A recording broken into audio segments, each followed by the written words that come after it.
Liftoff will start in T-minus 10 seconds. 10, 9, 8, 7, 6, 5, 4, 3, 2, 1. We have ignition. It's time! 17 seconds from Game 7 or from championship number 6. Jordan, open. Chicago with the lead. Michael got a piece of it. It comes off. The Chicago Bulls have won their 6th NBA championship. Tying run at second, 2 out. Palmero over the head of Jenks. Uribe charges, throws, out! And the White Sox have won the World Series. To the far side around the 8-yard line to Hester. Under it and to the middle with the 15, to the 20, breaks free of the 25 to the 30, to the outside, 40, midfield, 40, 30 in the coast, 20, 15, Hester 5. Oh! Touchdown!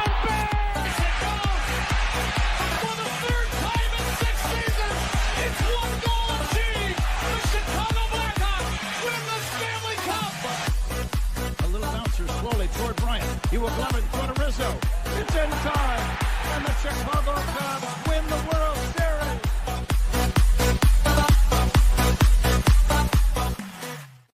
What up, what up, what up? Welcome to Shawn and Maya in the morning on this Hump Day edition. I'm your boy, the SuperBack, Shawn Sierra. Thanks for tuning in. If you're watching us on Facebook Live, well, then I guess you found us on Facebook. And if you're not following us on Facebook, what? Come on, go to Facebook, type in Sports Zone Chicago, click the like button, and now you're following Sports Zone Chicago. Simple. But wait, there's more. Go to the show's page, go to Shawn and Maya in the morning like that. Not only will you be following Sports Zone Chicago, but you'll be following Shawn and Maya in the morning as well. If you're watching us on our YouTube channel, excellent. And if you're not subscribed to our YouTube channel, for real, come on, go to YouTube, type in Sports Zone Chicago, click the subscribe button, but also click the notification button. That's the little bell next to it, and that'll let you know anytime a show from Sports Zone Chicago is going live. Get it? Got it? Good. Now, if you're watching this on our mobile app, please don't tell me you didn't know we had a mobile app. Come on, baby. What's wrong with you? You got to keep up with the Joneses and them. All right? Go to wherever you get your apps from. It doesn't matter. It doesn't matter where you get your apps from. You go there. You type in Sports Zone Chicago. You download it. You take us with you on the go. So not only do you get Shawn and Maya in the morning 3 days a week, not only do you get our other live shows throughout the week, not only are the archive there like they are on Facebook and YouTube, but I'll tell you what, we give you a slew. And I mean a slew of articles thanks to my man Clarence, Council III. Big up to Clarence for keeping you abreast of all articles, Chicago sports related. Now, just on a Roku channel, I like that kind of party, baby. And if you don't know, you better ask somebody. Sports Zone Chicago, we have our own Roku channel. So if you have a Roku television in the house, do us a favor. Download Sports Zone Chicago's channel to your television. Put us there next to the big boys, Netflix, Hulu, Apple, HBO Max,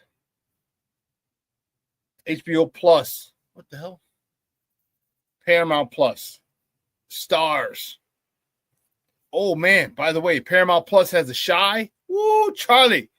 The Chi is back. It's a TV show for those of you who know what I'm talking about. I was fired up to see those episodes. But anyway, I digress. Put us there, watch it on the big screen. Hell, we're on the big screen, right, Mickey, Ficky, now. Now, you can also tweet the show. Tweet us at Sports Zone Chi. That's CHI at Sports Zone Chi. Now, if you want to just me personally online, you want to know what I did? Let me tell you what I did. I mean, it's easy for you folks. Nice and easy. You want to handle for Facebook, Twitter, Instagram, Snapchat, and TikTok. All one handle at the Shawn Sierra. Man, I got a great show for you, but I need you to get interactive. So whatever platform you're watching us on, whether it's Facebook, YouTube, or our mobile app, leave a question or comment on that platform. It'll come up here in the thread. We'll put it up on the screen. We'll incorporate it into the show. And that, my peoples, is what makes this the best morning Chicago sports talk show around. And that's you. So bring them all, baby. Questions, comments, smart-ass remarks, because ain't nobody scared over here. And like The Rock said, baby, don't sing it. Just bring it. Woo-wee. I am fired up. Listen. I'm fired up, man. Let me just tell you why. Let me tell you something. We got a great show for you, man. At 10 o'clock, my man Evan Winter from A to Z Sports is going to join us. We're going to talk Bears football. The Bears are back at Hallis Hall, back at OTAs. And I don't think I've talked to him since the draft. So I'm going to have have a good conversation with him. A lot to talk about. Looking forward to our conversation with Evan Winter at 10 o'clock. But we also got baseball to talk. Cubs, Sox in action last night. All right, we have NBA playoffs to talk. The conference finals, Eastern and Western Conference finals. All right, the Chicago Sky played last night. Chicago Blackhawks were in the news yesterday. So we got a full day of sports. We only got 2 hours to get it in. Woo, Charlie. Well, let me check out the chat. Because the chat is jumping. Cornelius Squall is checking in. What up, sports zoners? Cornelius, don't blast him with that nonsense. He has Go Cubs Go. What the hell is that? Stop that nonsense, Cornelius. Oh, snap. Jay Grizz checking in. He's like, what up, SuperBack and sports zoners. That's what I'm talking about. Jay Grizz checking in from Philly, the city of brotherly love, or city of brotherly shove. That's for the... Never mind. I'm not even going to go there. My man Armando Emeterio Lara Jr. in the house, and Jay Grizz starting his nonsense. Fly the W and go Cubs. Stop, dude. Stop. Just stop. You don't need to go there. No.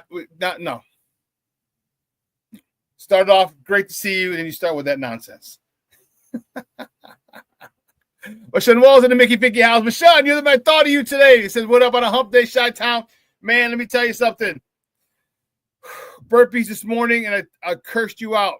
Damn you. And came in the mail, Michonne, baby. That's what I'm talking about. My jersey, the new White Sox jersey. I told you it's coming from China.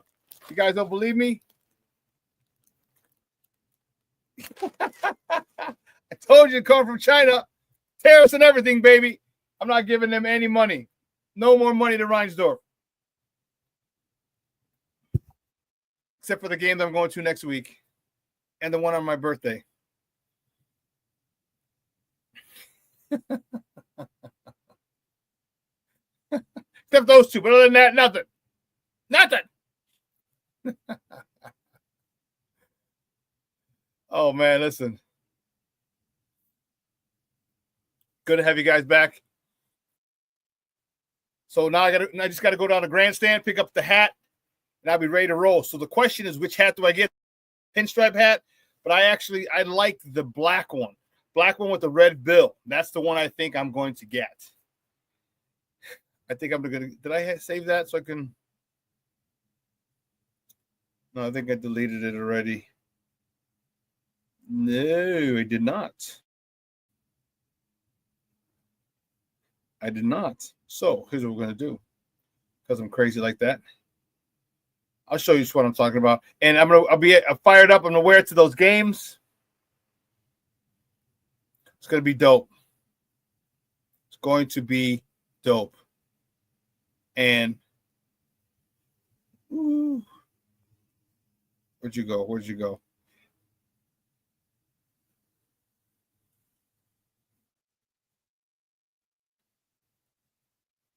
There we go.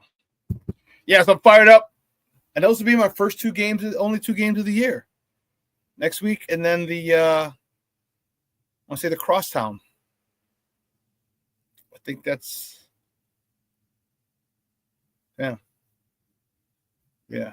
So here's the question. Which hat do I wear? Do I wear this one, Lewis Robert? Although that one is kind of fly. The red pinstripe one? Or do I wear this one, the black one? That's tight too. That's really tight too, man. Holy sheesh.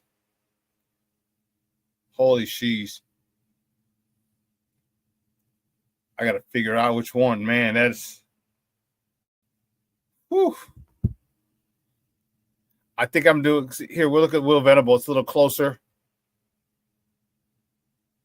Yeah. That's tight. Decisions. Which one do I wear? Which one do I get? And there's another one too. Oh, they got the two pairs of two socks, and it says White Sox on it. I'll find it for you. Man. That was dope. Excuse me. Yeah, they had that. Woo, Charlie, that was good. So there's a couple of different ones.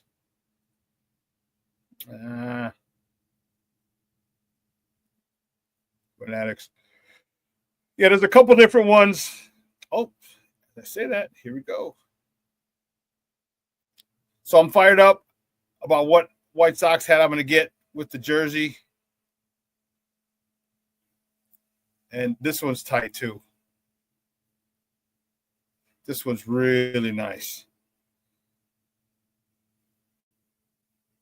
Man, and I got this one too. Look at this. Only bad thing is that I'm getting it from Fanatics, so it's gonna count. They're gonna get their money. So, Ryan's up don't need no more damn money. And then we got the landscapers. So how crazy is this? We've got the landscapers who are doing their thing, and it's raining. Like how when you cut the grass, how do you? He's got the blower. Does the grass blow when you move it? I mean, it's wet.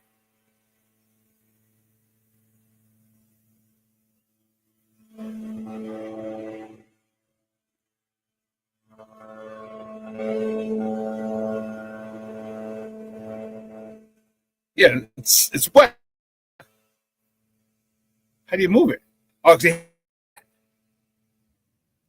that's pretty dope. That I can rock with that one. Shit, I might have to end up getting 2 hats. That's like $100. I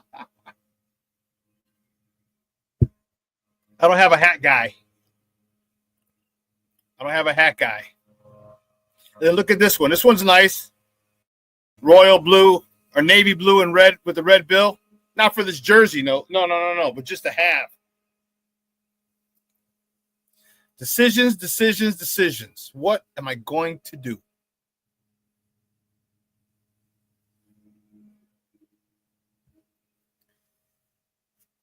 Hey, Jay Grizz, we're in every damn game, all right? I don't care how we're in every game.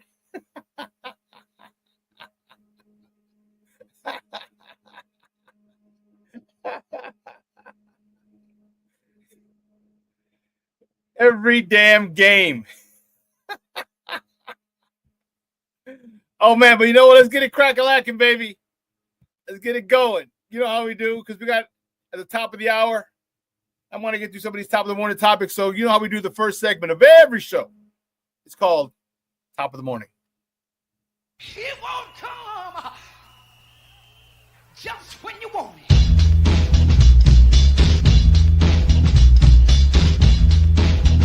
Top of the morning to you. Top of the morning to you.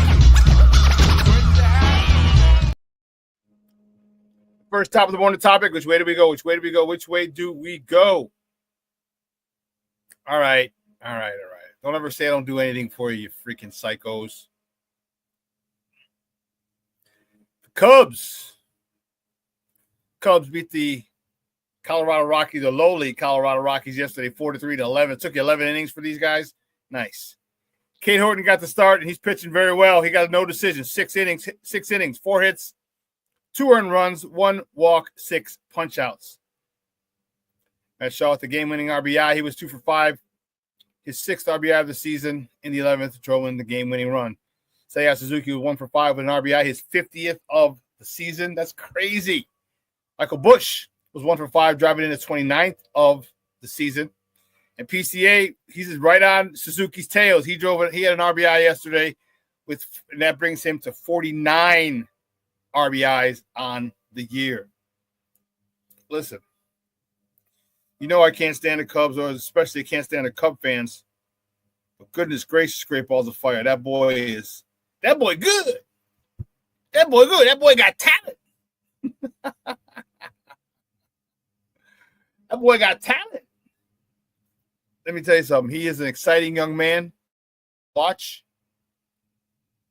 And I'll tell you, and how crazy is it? He's the most exciting player you guys have had since Javi, who, ironically, he got traded for Javi Baez. How crazy was that? Insane. Look at this stat. I was just going through some stuff. Look at this stat. last two players with 14 homers, 14 or more homers, 14 or more stolen bases through their first 51 games of the season.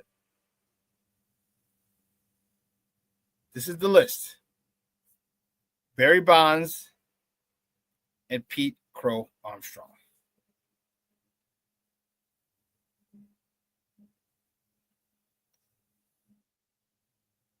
Pete Crow Armstrong. What's his I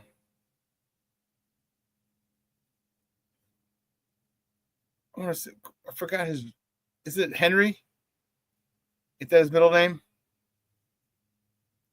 I think that's his middle name.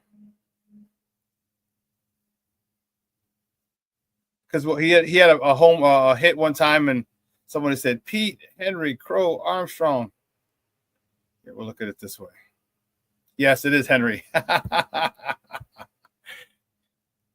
This is a crazy, crazy list. Now, can he keep it up? I don't know. But if I were a Cub fan, which I'm not, thank God, I'd be excited to see. Because if he keeps this pace up, that's MVP numbers. He's in the conversation. He's a majority of the conversation. But it's early sample size. Early sample size, so we'll see. Rick Gonzalez checking in. What's up, Papa? How are you? Said good morning, Shawn, in the chat. FGB, baby. You know how it is. FGB. The Plankster's checking in. What's up, Plank? How are you, Papa? I said good morning, Shawn. Sports owners, bear down. Bear down, Plankster. Yes. Oh, Black Diamond in the house coming in blaspheming already. Says, yo, top of the morning, bro. Go, Scrubs, go. Come on, man. You know what? Got my White Sox, my new White Sox jersey. Yes, baby, yes. Read them and weep, baby. Read them and weep. You guys are lucky. You guys are lucky that your City Connect jerseys are pretty cool. Because I talk shit about those things too. Your other one, Wrigleyville.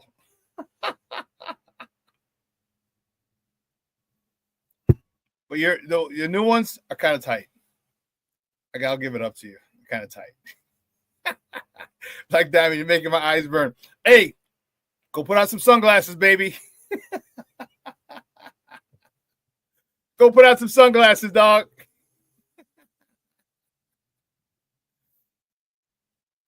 Oh, man. Staying with the Cubs, the top of the morning, top of the Cubs go for the sweep tonight at Wrigley Field. First pitch is at 7:05 Central. Probables for tonight's game for Colorado. Tanner Gordon's on a bump, 1-1 with a 4.37 ERA. He's going up against Matthew Boyd, who's on a bump for the Northsiders. He's 4-2 with a 3.42 ERA.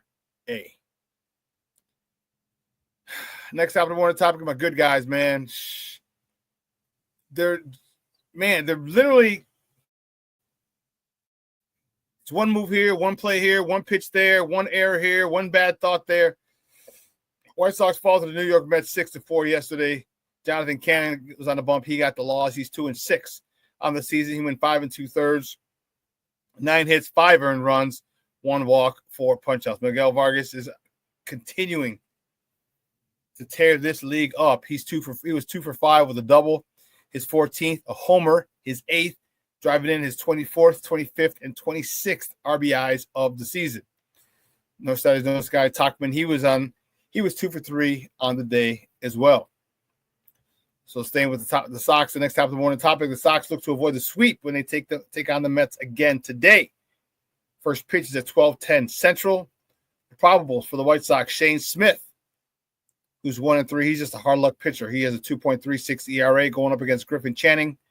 For the Metropolitans, he's 5-1 with a 2.88 ERA. Yeah, it's Shane Smith is really every year. There's always one Sox pitcher who just gets who pitches his lights out and just gets no run support. And that this year, that is Shane. It goes back to, we're talking Chris Sale, Jose Quintana, all these pitchers. There'd be a litany of pitchers. Every year, there'd be one guy that just couldn't get any run support. He'd lose 3-1, or 2-1, or 1-0. stuff like that. Let's see who else. Who else is? Levette Lee checking in. What's up, Ma? How are you? Thank you for checking in. She says, happy hump day, y'all. Yeah. Everybody with the pleasantries in the chat. I love it. I love it. I love it. The next top of the morning topic. Let's get this down. Man, rough one. Sky yesterday. The Sky fell to the Phoenix Mercury, dropped to 0-4 to start the season. 90 after a 94-89 loss. Ariel Atkins with 21 points.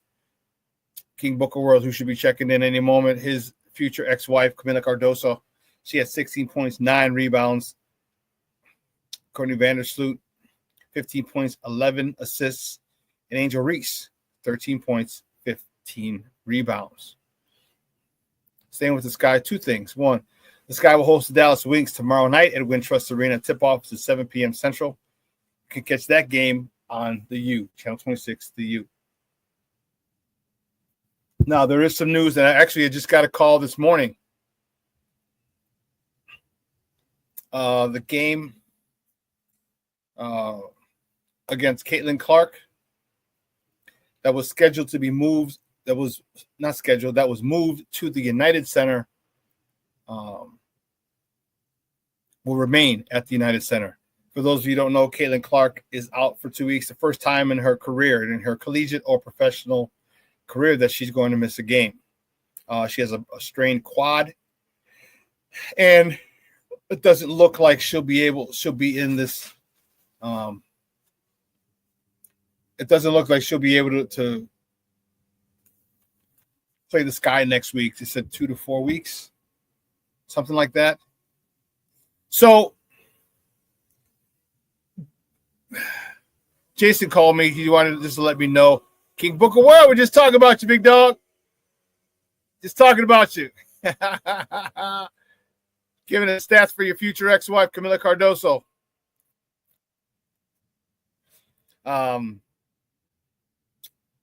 So it's good because remember, those tickets, I wonder how many tickets were sold. That's what I want to know. Because tickets at a secondary market are plummeting like a boulder in the ocean. The ticket prices are plummeting, but this is not a secondary market, which means those tickets were what? The Sky got their money already. Roberto Ramirez checking in. What's up, Papa? ¿Qué pasa, cabrón? Get on that way. Thank you for tuning in, Papa. I appreciate it. But yeah, the Sky tickets, and it sucks because that little rivalry is going, it's growing and growing, and I like it. I like it a lot. Okay, we need to play better. Angel Reese needs to play better. We have to win some of these, start winning these games and make it an actual competition, a competitive series. But I like it. It forced them to move the game to the United Center, more tickets. So people are trying to unload their tickets because they don't want to.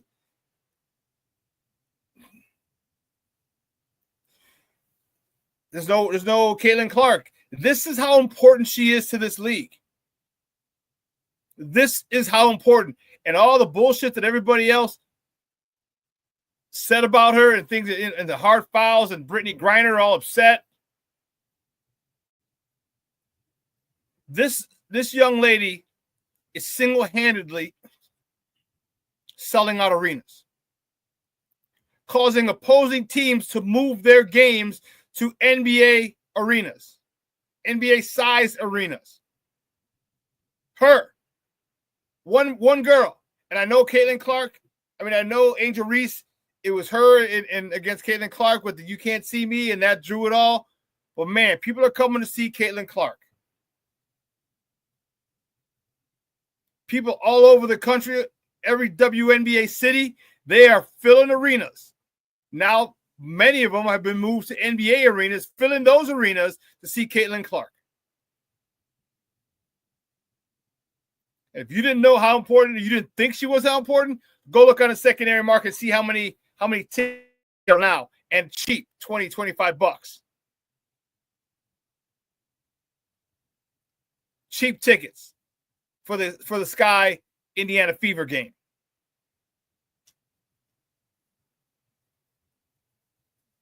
This girl alone, I'm telling you, WNBA owes her a debt of gratitude. And she, you know what? She just got to keep balling, which she does. She doesn't get caught up in it. And a lot of the bullshit that fans and she just wants to play. And man, does she play well. So that kind of sucks. Listen, here's what we're going to do. We're going to take a quick break. Let me get the warden off to CrossFit. On the other side of the break, we have more top of the morning topics. We're going to finish up with a couple of those, a couple more. All right, so don't go anywhere, folks. Keep it locked right here. Shawn and Maya in the morning. Oh, where'd he go? Where'd he go? Yeah. Shawn and Maya in the morning on Sports Zone Chicago.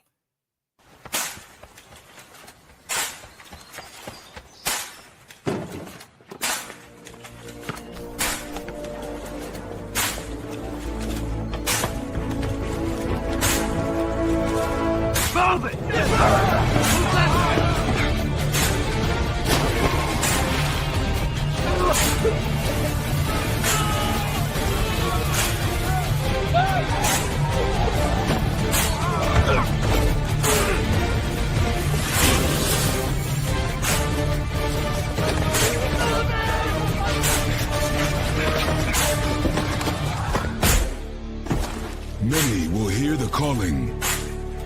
Few will earn the title. United States Marine. The few, the proud, the Marines. Hey, it's your boy, the SuperBack, Shawn Sierra, and be sure to follow Sports Zone Chicago on all social media platforms, on Facebook, Instagram, and our Roku channel. You can find us at Sports Zone Chicago, and on Twitter, we are at Sports Zone Shy. Also, be sure to download our mobile app so you can take Sports Zone Chicago with you on the go.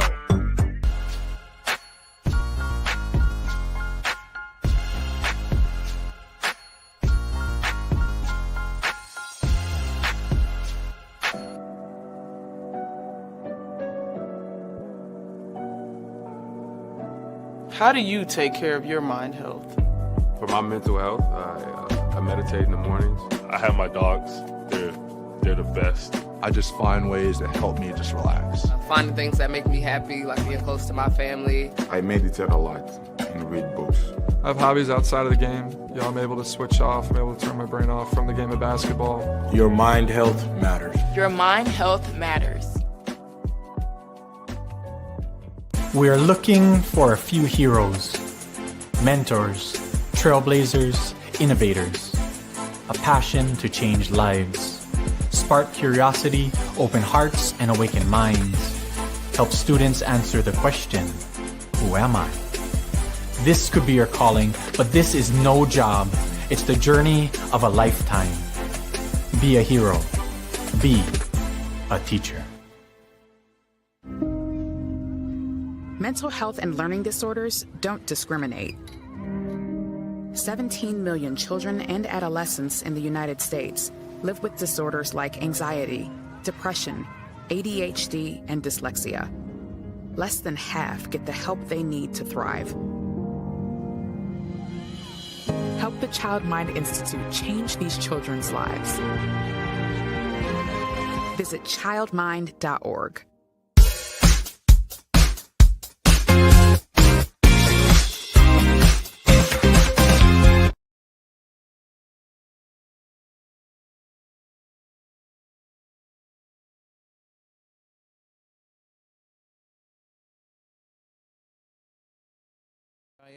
Amador. And the next pitch, ground ball toward third, backhanded by Shawn. Long throw to first. He got him. Sensational play by Matt Shaw. He ran over to the third baseline, made the backhand for third inning. Here's a fly ball into left field. That's going to fall in there for a base hit. Everyone moves up 90. Cubs lead 1-0.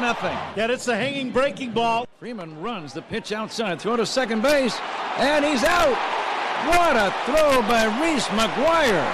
That was a great throw by the Cubs catcher. Rookie Matt Shaw coming up. Crowd standing at Wrigley. The pitch. They're swinging a looper, shallow right field. It's a base hit. Here comes Bodie around third. He's going to score the winning run.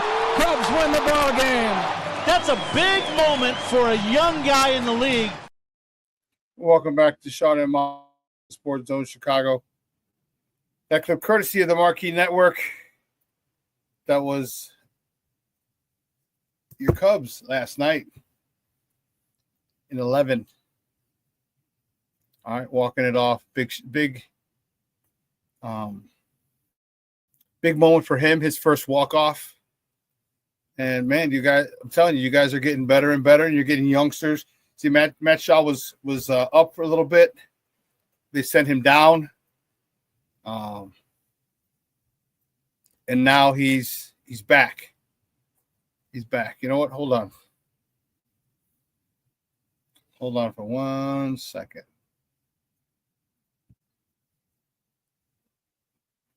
We have. Hold on. Let me play this.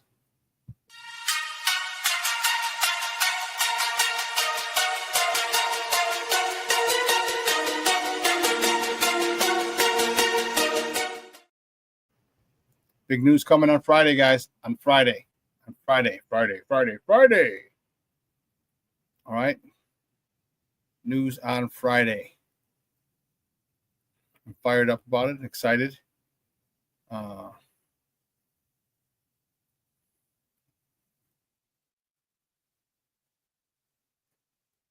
are you saying, King? Is she out? Yeah, she's out. There she goes. She's off. We got her off. She's good to go. See her at 11:30. But where were we at? Where were we at?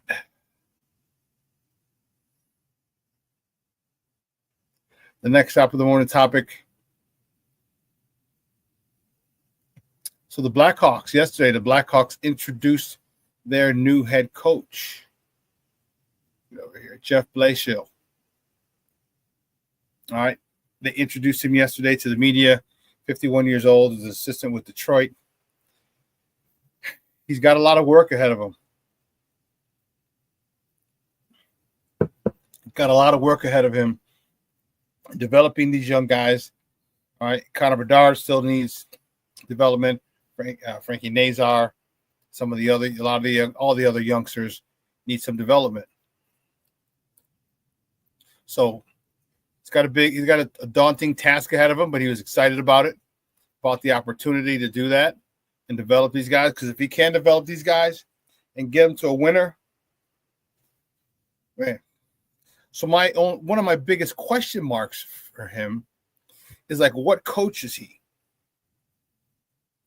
All right, what coach is he? Is he the guy to get us from A to B, or is this B to C or A to C guy? Is he the guy that can take it all the way, or is he the guy that is charged of development? Okay, like, I hate to say it, but Ricky Renteria, if you remember, he did that with the Cubs. He did that with the Sox.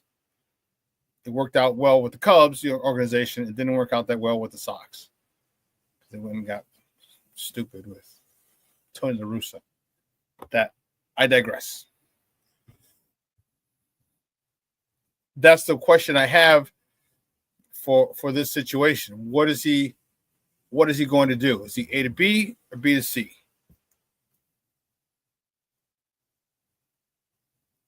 So I don't know. But man, you win in this town. Man, Coach Q can come back anytime, still not pay for a drink or pay for a dinner. Anytime Coach Q's back in the shy. Ozzy, he was on the radio this morning. He still loves it, man. He said, and you know what? Let me tell you something. From Ozzy's own mouth this morning, he said that's the reason he hasn't moved. He said that's the reason he hasn't moved. He said he had a whole bunch of people, family and friends, like, what are you doing? You're still living in Chicago? He's like, yeah. They're like, it's too cold. But he says the way that this city has embraced him and loved his family, it's second to none. And now his grandkids he has grandkids here now from Ozzy Jr. and I think Osney. Got 3 grandkids, I want to say. And the way this city treats them, he's like, he loves it. He loves it. And if you can do that, you can bring a title to this town as a coach, man. King Booker World, don't even start, dog, because you're going to get me fired up. Fired up. He should still be the manager. Don't get me fired up, because you know what? We wouldn't have had to go through this second rebuild. Luis Robert will be performing at an MVP level. Yoel Moncada will be performing at an all-star level. Eloy Jimenez would be at an all-star level. Tim Anderson would still be here performing at an all-star level. All those guys would have been performing at all-star levels with Ozzy here.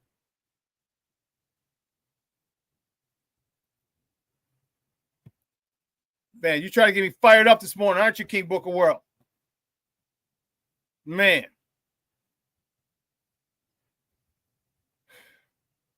Man.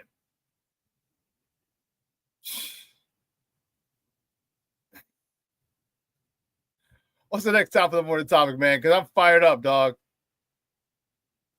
You started some shit, King Booker World. The Bears back at OTA yesterday.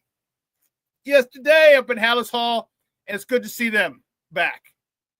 All right, it's great to see them back. It's good to see more football. All right, I understand. All right, we understand that they're in shorts and a t-shirt. But man, they dominate this market. This is a Bears town. This is a Bears town. King Booker World said, I'm in the gym about to put up 300. Just thinking about it.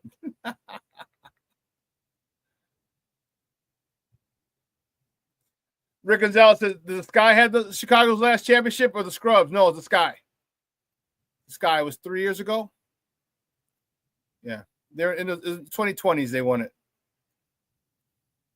Rick. Scrubs is 9 years this year since the Cubs. 9 years. Can you believe that? 9 years. Just think next year will be the 10-year anniversary of the Cubs winning the World Series. This is why I tell you, let your loved ones know you love them, because tomorrow is promised to no one. How fast did that 9 years go? Cub fans, talking to you. How fast did that 9 years go?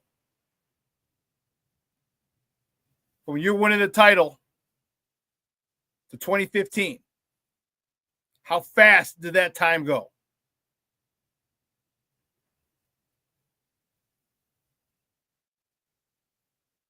So enjoy it. Enjoy it.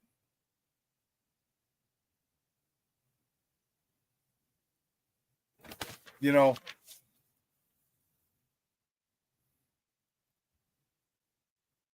let's see where we at now here. Next time of the morning topic, the NBA playoffs, baby. Wow. Eastern Conference Finals. The Pacers beat the Knicks 130-121 in Naptown down in Indianapolis to go up 3-1 in the series. They can win it at home when on, what's today's date? Friday? Thursday. Tomorrow. The Pacers can clinch their second trip to the NBA Finals with a victory tomorrow in New York. Man, how crazy would that be? That's right, because New York has the home court. Whew. And a side note to that. All right. John Halliburton, Tyrese Halliburton's father, was in the building. Remember, he went up to LeBron and was starting shit, and he got banned. And so they let him in. But however, he had to be in the suite. Oh my God. How terrible was that?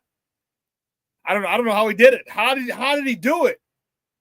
Couldn't go down to the court side. He had to stay in the suite with free food and drinks. How did he survive? How would any of us survive? If the only way you can go to the basketball game is to sit in the suite, how would any of us survive?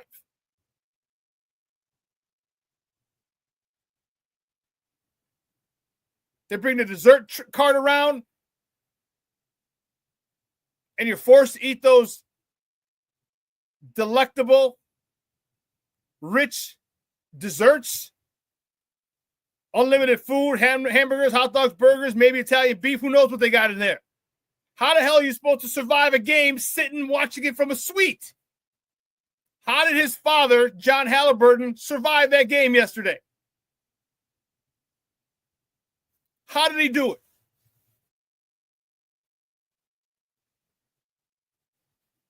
King Booker was right. The horror.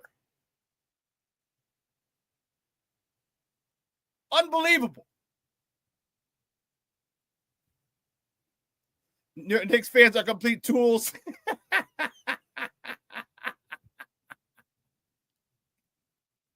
Rick Gonzalez, I can't stand the Pacers. They're like the Twins to me.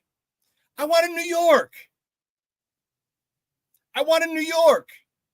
You know why? Because I went to school with a lot of New Yorkers. My roommate from college is a New Yorker. Actually, he was on TV.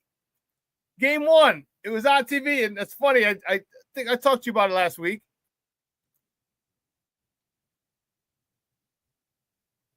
And I sent him a text, and because I have DVR cable, I can rewind it. So I rewound it, took a picture of him clapping, and because New Yorkers, and maybe I got a soft spot. Maybe that's what it is. I think that's what it is. I have a soft spot because I lived in New York for 2 years. And let me tell you, I talked so much shit in 91, 92. And I didn't get to talk shit to my New Yorkers in 93 because I graduated college in 93. And here's what happened. The Bulls were playing the Knicks. All right, in Eastern Conference Finals. And the Knicks went up 2-0. And then we graduated because we graduated on Memorial Day. So I couldn't talk shit to my friends in 93. Because then after that, I came home the next day after on Tuesday after Memorial Day. And cell phones, there weren't cell phones back then. And that was a long distance call. So you think I want to get my ass beat?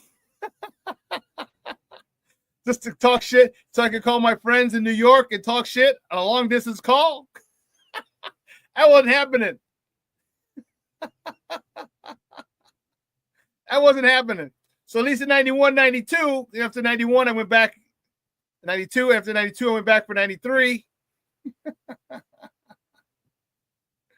92, 93 season, I got to talk shit. So I actually felt bad for them.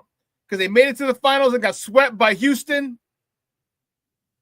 They claim they're the basketball mecca of the world. Like, yeah, okay, great. How many titles have you won? When was the last time you won them? So I kind of had a soft spot for the Knicks. And I know New Yorkers, man, if they would have won, I mean, there's still a chance. Slim and none, and Slim's about to leave town. But I knew New Yorkers would have been unbearable. But I can say, look, man, we did it 6 times. Relax. Most New Yorkers weren't even around the last time they won the NBA championship. Is it 73, 74? Chicago Bulls, former Chicago Bulls head coach Phil Jackson was on the team. Senator Bill Bradley, who has been in the stands, was on the team. And a lot of New Yorkers were kids, don't even remember it. So I was rooting for the Knicks a little bit.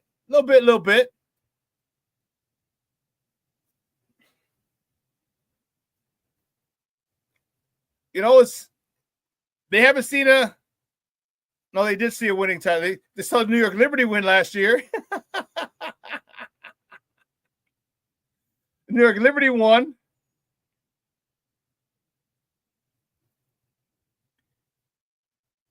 When was their last title? Oh, then the Yankees win one with the Judge. Yeah, so I just kind of have a soft spot. I just don't like Indiana. I don't know. Maybe it's because of the home. It's the home of the KKK. Maybe that's what it is. I don't know. I just don't like Indiana.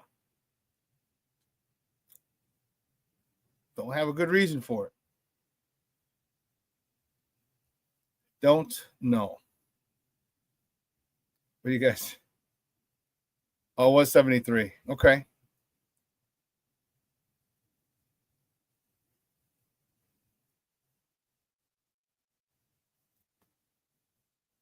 Long time, man.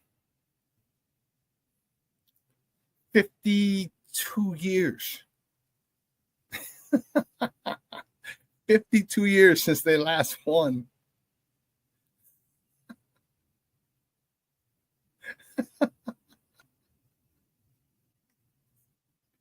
I'm telling you, New Yorkers were fired up, boy. Man.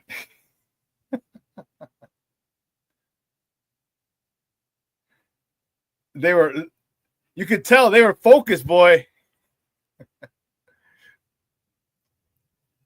King Booker World said the only reason I wanted New York was because of Brunson. Chicagoland's very own. Yeah. Jalen Brunson, baby. You got to love it. Except I don't like the way they're playing basketball. It's a lot of Jalen Brunson. A little too much. A little hero ball at the end of that clock. But it's working for him. Him and Julius Randle. But it's working for him. And then Malik, the other kid that went to Villanova. He's had some nice games. Tibbs just, who was it? Was it Kenny Smith?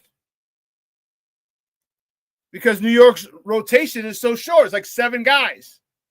Maybe 8. Maybe 8. Kenny Smith said it on TNT on the broadcast. He's like, Tom Thibodeau won't play 9 players in a baseball game.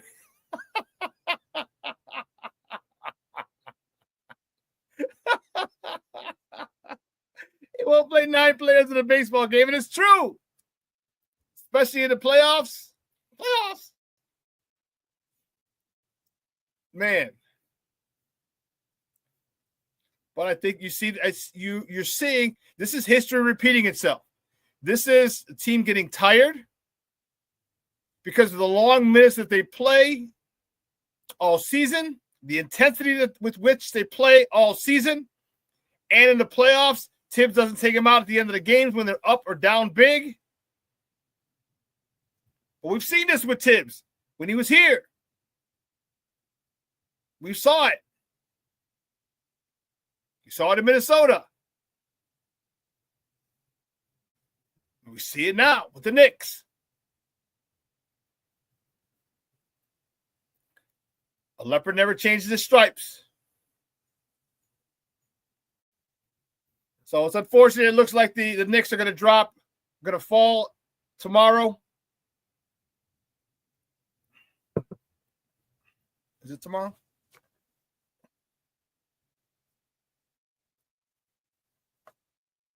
Is it tomorrow or is it tonight? Let me double check.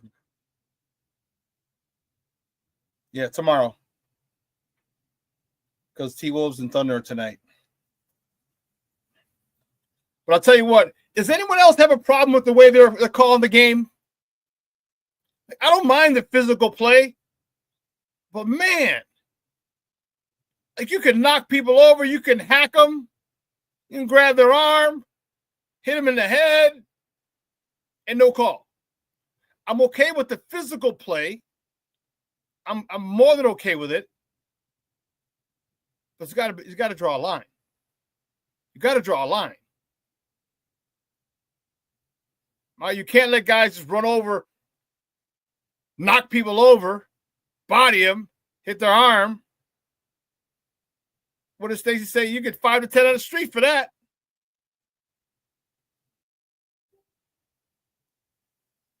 So it's like, what the hell are you guys doing? Like, it's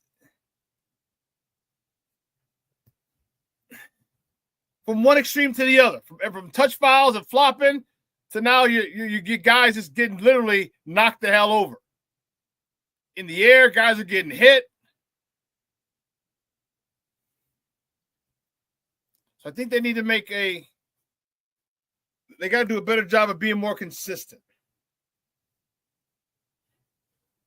More consistent. Man, my White Sox are struggling, but I'll tell you what, I like the way they're playing. I like the way they're playing. We have a couple pieces here that need development. And what did I talk about? Remember on Friday? That was the last time I saw you. It's been a while. Remember I went off and said, why didn't you send Andrew Vaughn down to the minors? Boom. 20 minutes later, Andrew Vaughn's down in the minors.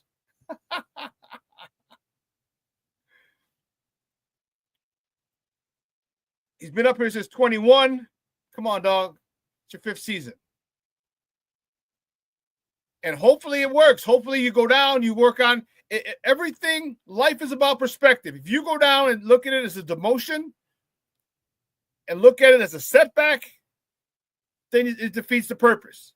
But if you go down and look at an opportunity to work on your swing, work on your patience, work on your discipline, your plate discipline, work on taking the ball in the opposite field, work on squaring it up,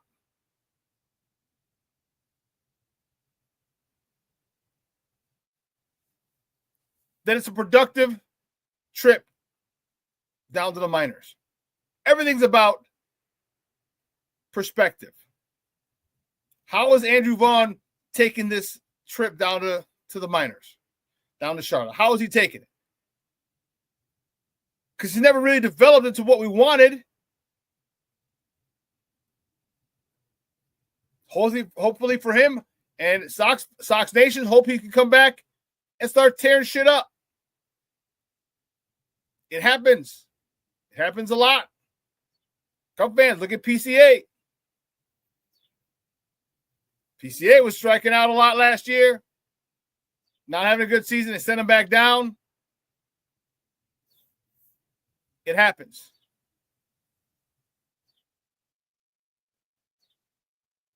Cub fans, Cubs are doing well. They're playing well, man. They're exciting. You're never out of it. Cubs fans never feel, oh man, this game's over. We're down 2 in the bottom of the 9th. They never feel that. But more importantly, the players don't feel that either. The players don't feel that. And any deficit in the 9th, it's like, oh, okay, we've done it again. We'll do it again. Stop it, Patty. Good morning, but stop it. Don't start that nonsense. But you're playing with a guy who might be the most exciting. Put it this way. He could be the most exciting player in baseball. Although O'Neal Cruz and Dela Cruz from Cincinnati might have an argument in there as well. But you're playing with a guy who is extremely, extremely exciting. And the thing about when you watch him play, he is enjoying life. He's enjoying the fact that he plays baseball for a living. Similar to the way Javi did. And again, like I said, how ironic. You traded Javi to get him.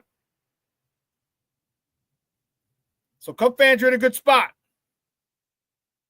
You're in a good spot.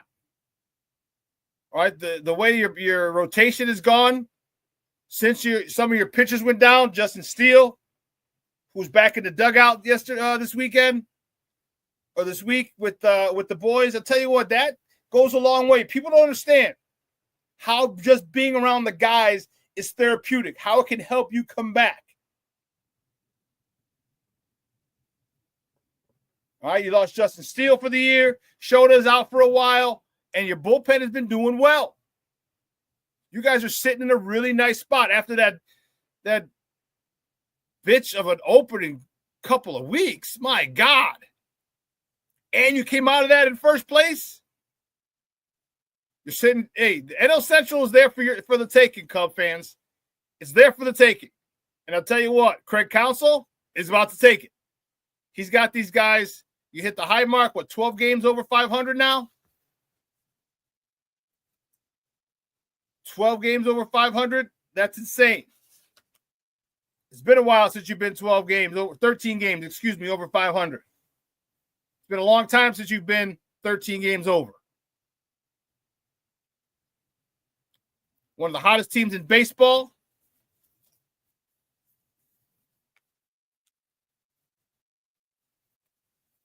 Let's see, where are you at as far as streaks go? Scrubs. Look at this shit. 8 out of the last 10. You've won 8 out of your last 10 games. The Yankees are tied with you with the last 10. With 8 wins out of the last 10. There's only one team better, and that's the Philadelphia Phillies, who are 9-1 in their last 10 games. You guys are playing very, very well.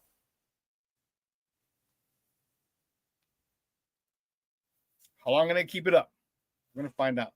We're going to take a quick break. On the other side of the break, we're going to switch gears and we're going to talk a little Bears football, baby, with our man Evan Winter. So don't go anywhere, folks. Keep it locked right here. Shawn and Maya in the morning on Sports Zone Chicago. Hey, it's your boy, the SuperBack, Shawn Sierra, and be sure to follow Sports Zone Chicago on all social media platforms, on Facebook, Instagram, and our Roku channel. You can find us at Sports Zone Chicago, and on Twitter, we are at Sports Zone Shy. Also, be sure to download our mobile app so you can take Sports Zone Chicago with you on the go. Time out. How are you feeling right now? Happy? Excited? Angry? Overwhelmed? One of the best things you can do for your mind health is to name what you're feeling. It can sharpen your awareness and help you talk about your feelings with someone you trust. Here are 3 questions to ask yourself. Where are your thoughts right now? In the past, the present, the future? Do you notice any sensations in your body? Is your heart beating fast? Is there a flutter in your stomach? Or are you fully relaxed? What do you need right now? Time with others? Time to yourself? Remember, there's power in this awareness. So find ways to identify what you're feeling today.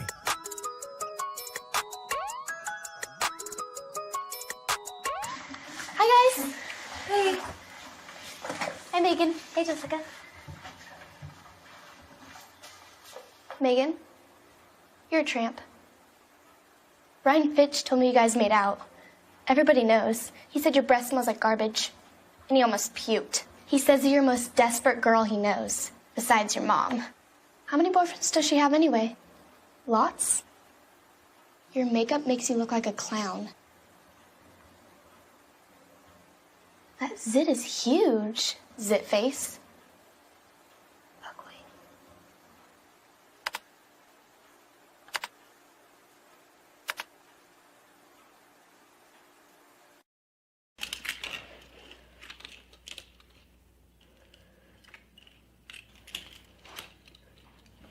Hey, bud, what you doing? I'm playing with cars.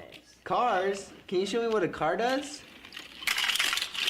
Whoa, whoa, whoa, whoa, whoa. Hold on a second. First of all, this is a school zone. So you need to put down your cell phone, stop texting, and let's get to driving. Now you're coming up to a stop sign, right? You need to slow down and stop before you hit that Y line. I want you to look left, right, left. You don't want to get hit by a car going on your left, and to your right to make sure you don't get sideswiped by a guy coming from your right. You're coming, and you see a crosswalk. You better slow your horses down, because the #1 rule of driving is always yield to pedestrians. Now stop pull over, and you are done driving. Gosh, what do they teach you kids in school nowadays?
Welcome back to Shawn and Maya in the morning on Sports Zone Chicago. Those clips courtesy of the Chicago Bears and Nicholas Moriano, Zach Pearson, and Sean Hammond. Those were the boys last week. And I'm excited. They're back at OTAs. I'm excited to talk to this guy. This guy over here. I'm true with this guy. I'm glad to talk to this guy over here. Forget about it. He is the main man. He's the co-managing editor of A to Z Sports in the NFL department over there. You can find him on Twitter at Evan_ATOZ, A to Z. Guys, just welcome back to Shawn and Maya, Evan Winters. Evan, what's up, Papa? Good morning. How are you? Shawn, what's up, man? Good to talk to you. It's been a long time, so got plenty to recap over the last couple months. Yes, it has. Yes, it has, Doctor. And I'm fired up, man. So let's go back to the beginning. How happy were you with the draft? The lack of running backs in the early round, it seemed like they kept getting sniped right before someone would take, rumor had it Travion Henderson went right before us to the Patriots. They wanted him and our running back that they got. Yeah, so ultimately taking a slight step back, I think the Bears set themselves up perfectly for the draft by solidifying the offensive line, right? Bringing in Tooney via trade and then Jackson via trade and Dahlman, through free agency. That allowed them to pretty much do whatever they wanted to do at number 10, right? They weren't pressing for a need.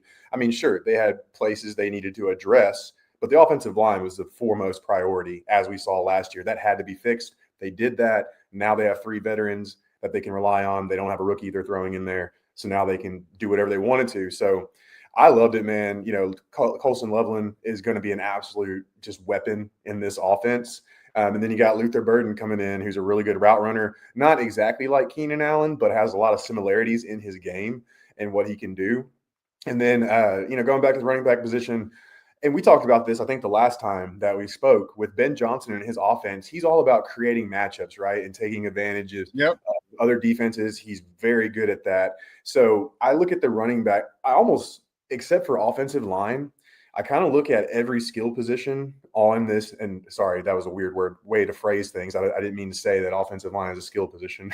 But anyway, outside of the offensive line, yes, you want guys, right? Dudes over plays all day long, right? But at the same time, I feel like Ben Johnson's scheme is good enough to where you don't have to press yourself into a need if you have good players elsewhere. And that's what the Bears have on offense. So they've got a good 2-headed back in DeAndre Swift. They've got, Roschon can catch and he can run. He can do a little bit of both, a little bit better of a power runner overall at the end of the day. But they've got 2 really good backs that they can mix in there. We'll see what the 7th rounder does. Forgive me, I struggle with his name. Manungai. Manungai, there we go. Manungai just sounds like a made-up name. I don't know why. But anyways, and then Travis Homer, as a good depth guy. So, yeah, let's see what happens in camp and stuff. Maybe they bring one more guy in, to kind of flesh out the room. But overall, I think they did a great job on the offensive side of the ball. And then when you look at defense, the Ruben Hippolyte selection didn't come to the combine. First time that's ever happened, right, in the first 4 rounds of the draft. Then you got Shamar Turner. But, dude, let me tell you, and I know he's a 5th-round pick, but Zaw Frazier I pick like 3 to 5 draft crushes every single year. Oh, well, after I go through and evaluate them, right? Zoff Frazier was easily one of my top 2 draft crushes this year. Really? Dude, love his game. He's tall, he's lanky, he's fast, he's got ups, he's a ball hawk. Getting that in the 5th round, once you get to the 5th round, it's all about upside. It's all about traits. It's all about talent, right? And he's got all the talent in the world. And with Dennis Allen running the show now, Eberflus out of the picture. I don't know, man. There's got a lot of potential there with that pick. So do you think that has a that's a message to Tyreek Stevenson? Could be. Yeah, I mean, dude, you never want to judge somebody on one play, but we all know how bad that play was last year. I think we all know what I'm talking about here. Don't have to say it. Turn the season literally that play alone. And we never say as a football player and coach, I never say, hey, this one play determined the game. There are always other, but that play turned the game and turned that season completely around, a complete 180, because they're doing well, and that was not. And you never want to judge somebody on one moment, right? Like that's not. We want to live life. You just don't want to do that. But when it's that bad, you're gonna be second guessing around this guy until he stacks 2 to 3 solid years together. Probably has to make a Pro Bowl or 2 somewhere. I mean, the dude's got an uphill climb moving forward, and every little thing he does wrong now is going to be magnified even more. So it could very well be a message to Tyreek at the end of the day. Guys, we're joined by Evan Winter from A to Z Sports. I'm the co-managing editor for the NFL department. We're talking Bears football here on Shawn and Maya in the morning on Sports Zone Chicago. Yeah, so maybe it is. And you got a guy here, and here's the thing is like this guy likes to do a little we're talking Dennis Allen likes to blitz a little bit. Which puts you in man coverage a lot. He likes to bring minimum 5. And maybe that was the linebacker, the Ruben what was it, Penatite? Hippolyte, yeah. Hippolyte. Great. These last names are great, man. I love how as we push on the NFL, NFL years, just all these different names come in. It makes my job harder. I'm not gonna lie, but I still love it at the end of the day. And then even Ozzie Trapillo, that whole name, but forgot to mention him real quick. I love that pick too. He was a big prospect of mine. He wasn't one of my draft crushes, but he was definitely one of my guys that were up there, mainly because of his size and his athleticism at that size. 6'8", 310. And he seems like an asshole too in between the whistles. Love it. Give me one of those dudes. Yes, he's a monster of a man. He's an asshole between the whistles. And dude, there's nothing like having a dude that big who just doesn't like people between the whistles. Like Tevin Jenkins was great, but if Tevin Jenkins was 6'8", holy cow, and healthy. But right, and that's the main one thing that I noticed about Ozzie is that being that tall, he doesn't use it. He doesn't allow it to be a detriment to him. Okay, because it can be a detriment because a lot of people bend at the waist because you're so tall. When you bend at the waist, you throw off your balance. He bends at the knees, and he stays on balance. He's able to retain his power, his balance, his core strength, his punch. I like it. I like it a lot. And man, they're literally saying, "Hey, dog, we don't know when Braxton Jones is coming back. We know whenever he does come back, he will not have had a full offseason to lift weights because of his. I don't know about you, but I don't think you can squat with a broken ankle. Call me crazy. I don't know. All right. So his strength, his explosion, his power is going to be compromised. Here's a chance for you to step in, rookie, and hope he takes advantage of it. But he's a nasty son of a bitch, man. I've watched the thing. I'm like, oh, okay, I like that kind of party, baby. So yeah, that pick was a nice one. Sorry, I didn't mean to cut you off, but and just a quick side note, I think it's awesome how this offseason, Ryan Poles said it, and I think Kevin, but the president losing his last. Yeah, Kevin, there we go. Yeah. Sorry, I blanked on that one. But they said at the beginning, they said, before they hired Ben Johnson, that they wanted to find a leader of men. They wanted to pretty much up the tough guy scale because obviously last year there was just too much pussyfoot around. Let's just be real. And so they go out, get Ozzie, they get all these other guys, and then you hear about Ben Johnson. Turner. Yeah. And then you hear about Grady Jarrett. Veteran leader. Right. And so then you hear about Ben Johnson during the first week of OTAs just being as tense as hell, just, not letting anything slide, setting that culture. And then you had guys like Grady Jarrett and Kevin Byard talking about how that's what was needed based from, they didn't say based from last year, but they insinuated it. So it's just like this big full circle moment of the Bears building this team and absolutely moving on from last year's identity that Eberflus and everybody else had in place, which was definitely more of a carefree style. And we saw how that turned out. So I just love how it's been a full circle moment, and the Bears are living up to their word. Now it's just about what happens over these next, 6 to 8 months. It was an issue, and it's indicated that they knew it was an issue just by the draft picks and the signings. Like we meant those names. Grady Jarrett was a dog. Yep. In Atlanta. 10 years, that dude was a dog. And he reminded me, I'm telling you, he reminded me of John Randall. All right. He reminded me of John Randall. Then you bring in Shamar Turner. Shamar Turner is the dude who punched the dude in the nuts.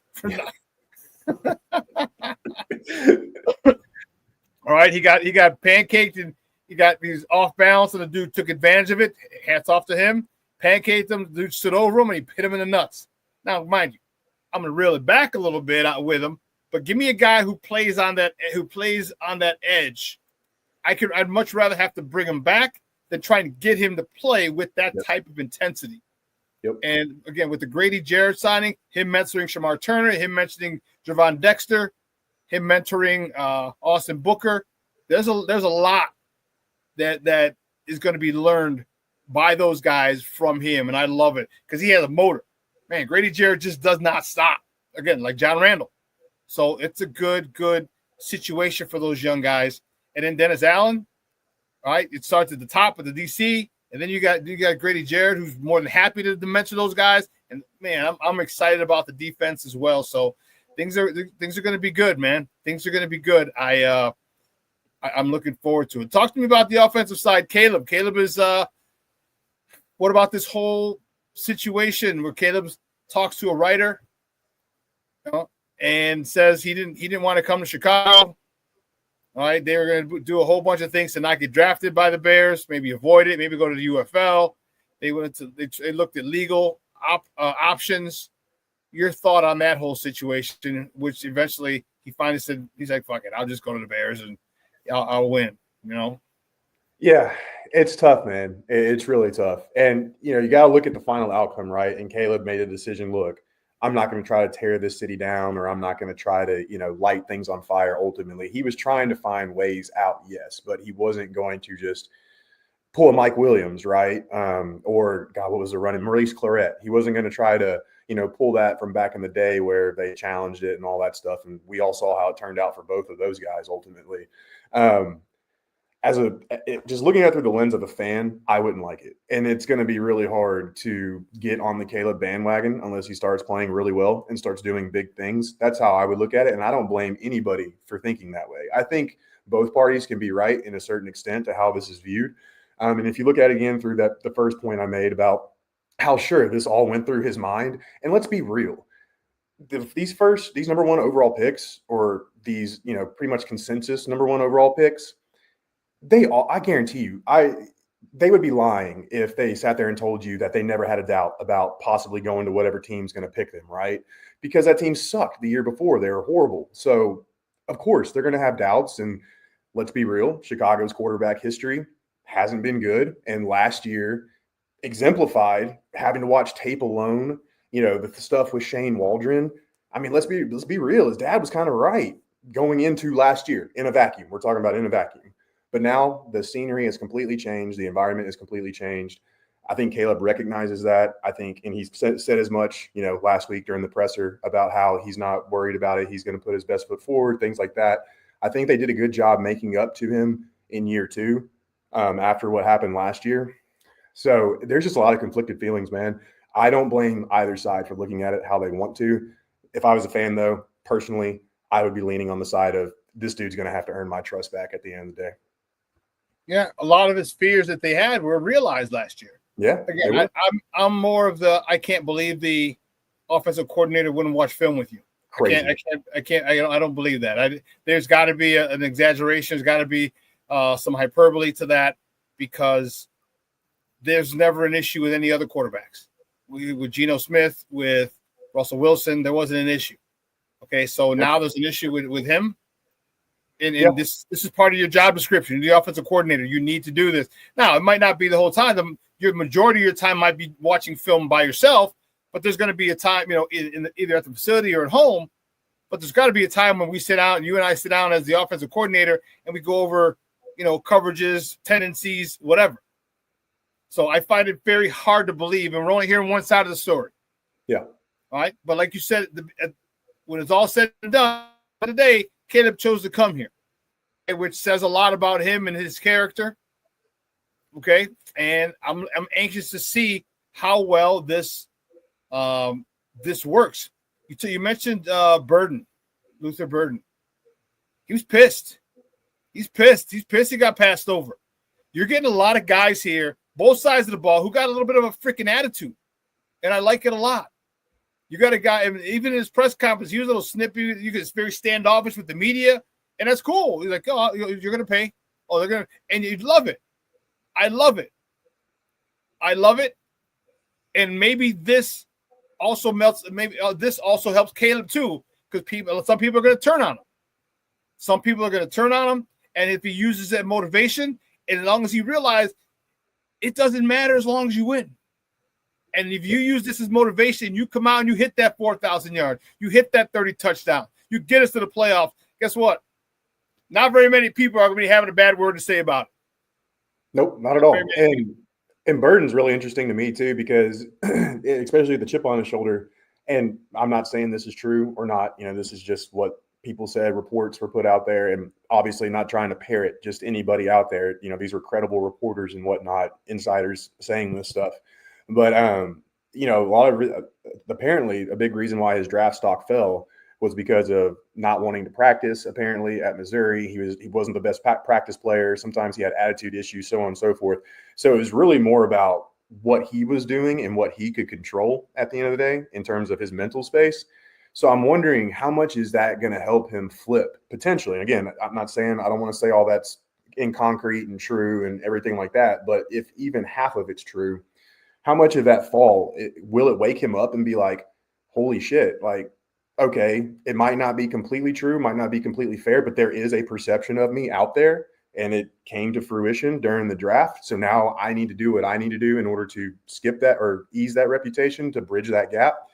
Or is he just going to let it snowball and, continue to trickle down? It's going to be really interesting to see. And real quick, just to make a parallel, I want to be fast about this because obviously this is a Bears show. But for instance, Hassan Reddick, all the crap he pulled last year, he doesn't show up to the first day of Bucs OTAs. Completely voluntary. Sure. But like after last year, going into this year, knowing that this is a make or break year for your career, wouldn't you want to be a Boy Scout and just show up to everything and make sure that you're doing everything right, both perception and internally wise, to get yourself out of that mold, so to speak? I don't know. It's just one of those things that's going to be really interesting to watch as the season unfolds. It says a lot to your teammates too. Yep. It shows them a lot, and I get it. They understand it's voluntary. They understand that sometimes you don't want to go for whatever reason. You're a veteran, you don't want to do OTAs, but it says a lot. Like, hey, this guy could be gone because it's voluntary, but he's here. Yep. I personally think it sets a good tone for your tenure, because your teammates. This is where your trust is built. Here's where your trust is built. And I like it. I like it a lot. And yeah, I love it. I love it a lot. It's just, this is the way championship teams are built, right? You show up to everything, whether it's voluntary or not. You show up, you get there, you get the work in with your teammates. You start bonding. Every single championship team that I played on or coached, the camaraderie among the guys is second to none. And this is where you start building it right now. So 100%. I'm looking forward to it. Looking forward to it a lot, man. A lot. Anything else? How happy are you? They're back at OTAs. All right. Yesterday, Luther wasn't there last week because of a soft tissue injury. Any concerns with that?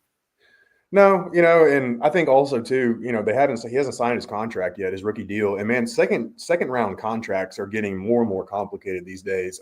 Our guy Cole Noble put out a really good article just a few days ago on him, Trapillo, and the third second round pick. Sorry, it's slipping my mind.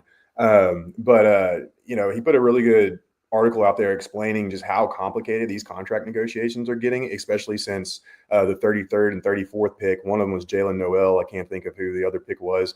But second round picks, they got fully guaranteed deals this year, which is the first time that's ever happened. Oh. So it's weird too, because in the second round, as the picks go down, the money goes up. It's such a weird dynamic right now. So they got to get all that figured out, before he can even hit the field. But maybe that'll give him some time to help nurse that injury. Kind of a complicated situation right now, but I ultimately wouldn't worry about it right now. No. Give me your thoughts on Ben Johnson and his staff. These guys, they showed on the news. People have been interviewing their staff. Eric Bieniemy, Antoine Randall L, local product. Excited, or how happy are you with the staff that he's compiled, but also the way that they're coaching?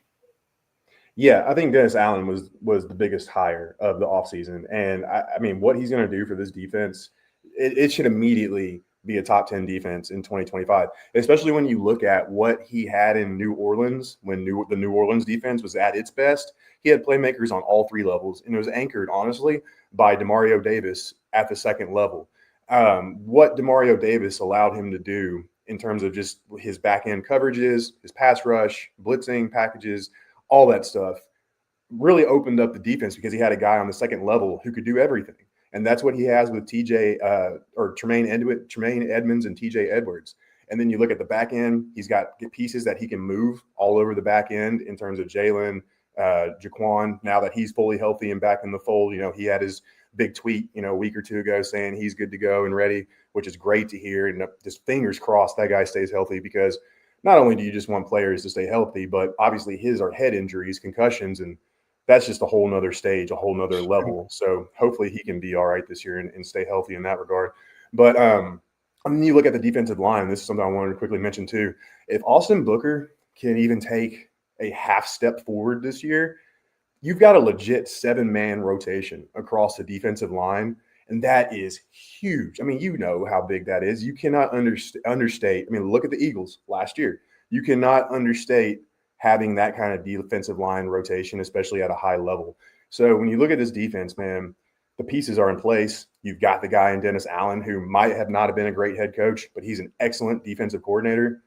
I'm stoked, man. Absolutely stoked for that. But yeah, and then Antoine Randall L., I think he's going to get the most out of this Bears receiving core. Obviously, did some big things last year. Didn't live up to the reputation coming in, but that was also because of a lot of things around them too, so it wasn't fully on them. But, Ro Maduze already impressing. Ben Johnson saying he looks like a seasoned pro through OTAs, just 2 years into the league, or I guess a year and a half in the league, however technical you want to get. And then things like that, man. So, this coaching staff, they know how to win. And they're trying to implement that foundation and set that standard here. And, I think it's going to happen. Isn't it wild, man? We've been doing this now, been coming on for like 3 years now.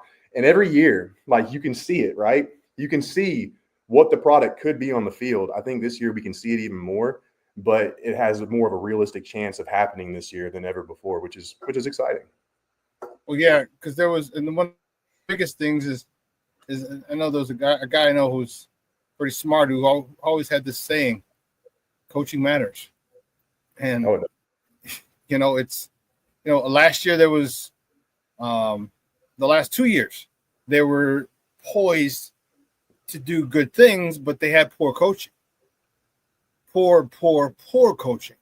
Bad. Horseshit even. And that might even be an insult to horseshit coaches. Not as bad as they were.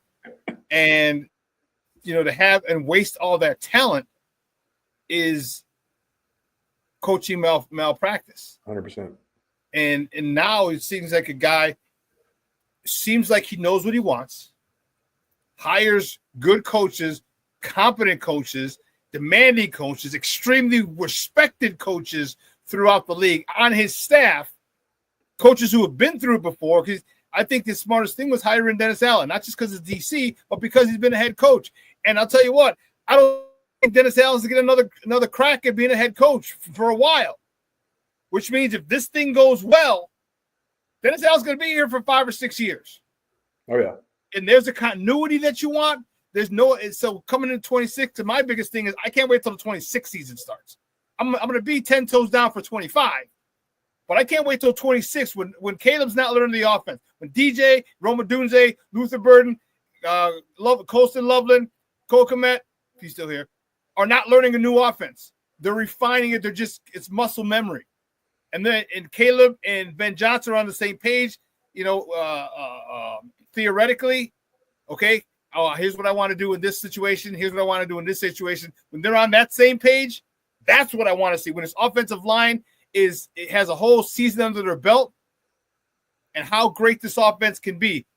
Again, I'm 10 toes down in 25, but I can't wait to 26 because of the culture, and it's going to be fun to watch seeing these guys being coached hard and playing after being coached hard because great athletes, superstar athletes, most of them, just about all of them don't want to be coddled. They don't give a shit. Coach me hard because I want to be great. And this is what this staff is doing, and that's why I'm so happy with Ben Johnson and his staff. Yeah, man. And then two really under the radar hires that I think just haven't been talked about enough, but we're going to see the impact on the season is Al Harris and Matt Giordano. Obviously, we all remember Al Harris, especially his moment with Matt Hasselbeck back in 2004. Yeah, I'm dating myself, I know. But the infamous we're going to get the ball and we're going to win in overtime, and then Harris just pick six them straight off. One of the most iconic football memories of my life. So you've got him there, who obviously a lot more storied career, a lot more production than Matt Giordano. But Matt Giordano still played like 7 to 10 seasons in the league, something like that, and was just that good glue veteran. So not only are you going to have a coach that comes in here and knows the ways of the NFL, so on and so forth, but he's going to create that culture. He's going to help instill that bonding, that nature, and just that team before me type attitude that he had throughout his entire career. And again, he lasted, I think it was 9 years. Regardless, and I think he was a late round draft, or he was a 4th round draft pick. So just to have that kind of hard work attitude guy on the coaching staff, that's almost just as valuable as having a 7-time All-Pro on the staff coaching up guys, because it's just 2 different perspectives and 2 different ways of getting things done in the NFL. And the players can find a way to combine both of those. Boom. We've got arguably the best secondary in the NFL. Yeah, and before we let you go, I do love the fact that we got former players. Eric Bieniemy has risen to the ranks of well-respected, coach. Antoine Randall L is a former player, well-respected coach, just like Eric Bieniemy. All right, Al Harris. These guys it means something. Because when I tell you something, I'm not telling you something because I heard about it I'm telling you because I played it and I've experienced it. And that goes a long way. That alone demands respect. When they tell you something, they know, like, man, this dude's been in the same situations, they've walked the same path as I'm walking now. And that's why I love it. And that's why I think that it's a great staff that he's assembled. And I think that this great staff, along from Ben Johnson, because it all starts at the top. Ben Johnson is a strict and anal son of a gun. He wants things done right. He stopped plays in the middle, like, no, let's do it again. Run it again. I need this precise. And that, if you set the standard, Mike Tomlin, standard is a standard. If you set that standard here and you don't deviate from it, guess what? Everybody, great players, every team will just rise to it. So I love what's going on. I'm trying not to get too excited because of what I see. Right. Okay, because they still got to play, get on the field and play. But man, I do love a hell of a lot of what I'm seeing. So yeah, you don't want to be jaded from the last couple of years, but at the same time, it's hard, right? Exactly. It's hard not to be, especially like we just mentioned, of just what we've seen, the ups and downs over the last few years. But yeah, this team is absolutely poised to do some big things in 2025, and hopefully they do it, because let's just be real. When the Bears are rolling, the NFL is just so much better and so much fun. And I've mentioned this on here. I've always had a soft spot for the Bears. I don't know why, because I've been in Tennessee my entire life, but I've always followed them and stayed pretty close to them. And especially when we started off as a site, I really covered them really closely. So I'm pulling for them, man. We'll see what they do, but this is easily the best position they've been in. Probably 7, 8, 10 years that I can think of just from the outside. You would know that question or the answer to that question a lot better than I would. But yeah, man, loving what they're doing. Let's just see, though. It's all been talk and it's all been paper so far. We need to see this happen on the field, and that's going to be the MO going into 2025. Yeah, I'm tired of winning the freaking offseason, dude. I'm tired of being offseason champion. Yeah. All right, we got 4 or 5 consecutive offseason, champion trophies. Dallas Hall, you don't mean a goddamn thing. Give me a Lombardi, which means that the world. So yep. Hey, listen, bro, great stuff. Evan, I appreciate it. Do me a favor before you go. Let everybody know where they can find you and your work online. Yeah, we'll start with the second part first, and you can find me on AtoZSports.com. We're all 32 NFL teams full go. We've got about 10 to 12 college teams. We're going to expand the college market a little bit more this year as well. So exciting times as we continue to build over there. And then you can find me on, almost said Twitter, on X at Evan_A to Z. Great stuff, buddy, man. I appreciate the time as always. Hey, where in Tennessee are you? You in Nashville, Knoxville? Nashville, 15 minutes. Oh, okay. Yep. Okay. Yes, I sir. still got to visit that town. I heard it's a great town. A lot of live music, a lot of drinks. Oh, man. I'll tell you what, in the last 10 to 15 years, it has just blown up. It's easily one of the premier cities. And, man, yeah, if you ever come down, hit me up. I'll take you on a tour. No problem there. My good friend of mine, my fullback, actually, from one of my playing days, is a football coach. I was, but he's still coaching. And they go down to a different SEC school every year. Like the staff that he coaches, they go down. They've been in Tennessee, but they went to Vandy. And Nice. he's had it like 2 or 3 years ago. They went to Vandy, and he just had a blast down in Nashville. Yeah, man, it's fun, dude. And Vandy's a great spot because all you got to do is hook a right out of the stadium, and you're like 7 to 10 minutes from downtown. So it's a nice little conglomerate of things to do for sure. Cool, man. Again, thanks a lot, buddy, and you have a great day, and we will talk soon. All right, sounds great, man. Always a pleasure. Thanks, Evan. Guys, that's Evan Winter from A to Z Sports. Man, we're in a good spot. I agree with you. It should be a no issue. I'm still annoyed by it more than anything. But my thing, and I should have asked. That was a question. Right, I have it right here. Do you think Caleb should speak about it? Do you guys think that Caleb should speak about it? I think he should.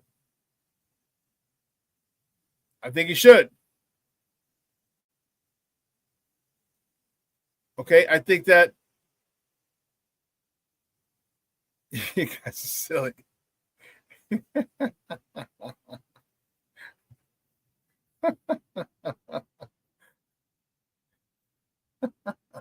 You guys are crazy. You guys are fired up in the chat. I'm not going to post some of these, but you guys are fired up in the chat about other people.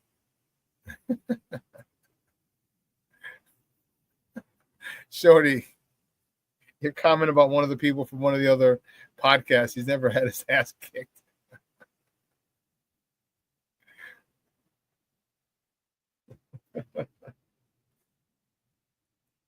Yeah, it's interesting.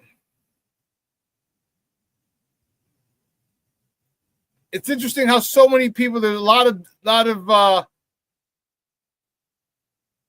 contrary takes.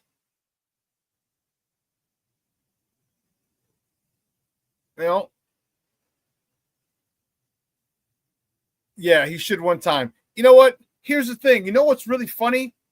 So many times in life, when you just hit issues head on, they're usually not as big as you may think. Okay, and then it's water under the bridge. You're done talking about it.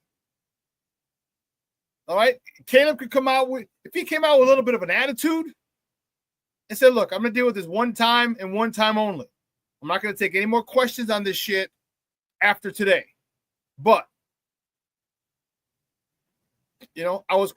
People in my camp, we were concerned. This hadn't been a good spot for us, or there hasn't been a good spot for quarterbacks. Okay, but at the end of the day, I decided to come here because I wanted to change that narrative. I wanted to win in the best football city in the world. And I felt I had the talent to do it. Last year was a hiccup, but now this year, I'm really looking forward to, you know what I mean? End of story. Just deal with it straight on. And it's about 10 to 12 minutes of maybe a couple questions, and that's it. I'm out. All right, anytime someone asks, next question. I addressed it. Next question. But the Bears don't ever want to look bad. The Bears don't ever want to deal with issues. But they're letting it linger. All right, when is Caleb going to be made available? Because as soon as Caleb is made available, those are the 5 to 10 questions that are going to be asked of him. Not how's camp going, not how OTA is going, how's your connection with Luther Burden, how do you feel with the run game, none of that. No one gives a damn. They want to know about your father, your threat to badmouth the Bears, to turn them off you, to not draft you. All right, you're allegedly watching film alone by yourself. All these things, those are the questions. So come out, deal with it, and move on.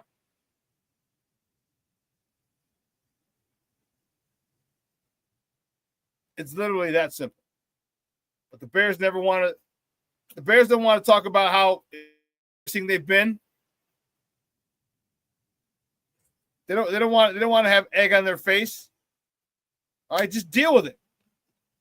This is a situation you or Bears are created.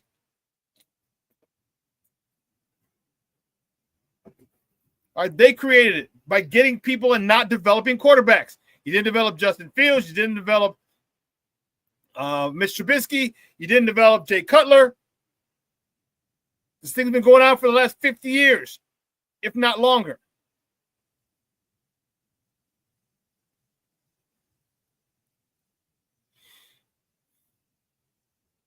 So yeah, they definitely don't want to hear that. But that's the God's honest truth. You haven't developed a quarterback in 50 years.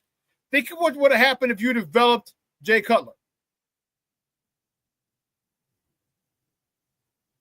You developed Jay Cutler. Jay was a stud.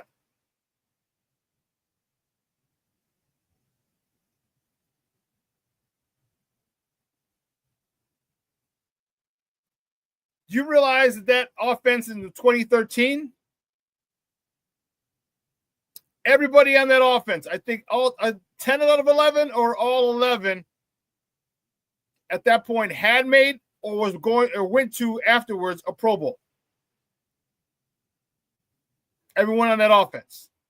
We're talking Cutler. We're talking Forte, Brandon Marshall, Martellus Bennett, Alshon Jeffries. I think Kyle Long was on that squad as well. All those guys had gone to at that point or were going to go to a Pro Bowl. How do you not win? Because you don't develop the quarterback. The quarterback was good, really good, but he still needs development. And the Bears don't want to deal with it.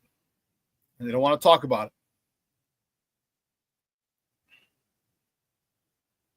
So Caleb needs to come out, address it, say this is the first and last time, the only time I'm dealing with any questions about this. Go on a little rant, take a couple questions, and then bounce. And then bounce. Caleb, no, on that. Period.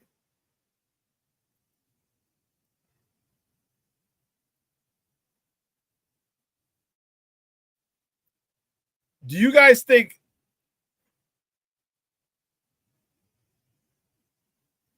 yeah, Shorty. I was just as pissed Cuddy didn't finish that championship game, but to suggest he was lying, that he wasn't tough enough. After that he took from what's his name, the Detroit Lion. Yeah, dude, come on. Cutler was as tough as they came. He was a tough son of a gun. You put him. You didn't have him. You didn't give him protection. Remember, he had about 8 sacks against was it the Lions? Was it the Jets? He got sacked like 7 or 8 times.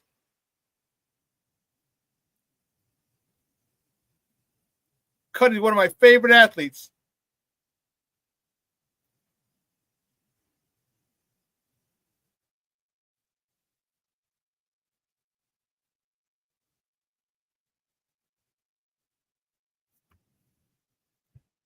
Yeah. A lot of people say Jeffries. It's not, and then instead of just Alshon Jeffrey. Yeah. It's like they say the Jules and Aldi's. That's what it is. What it is, Rick. Jules and Aldi's. I got to go to the Jules. I'm going to Aldi's. That's how it is. How we do in the shy, baby. It's how we do it.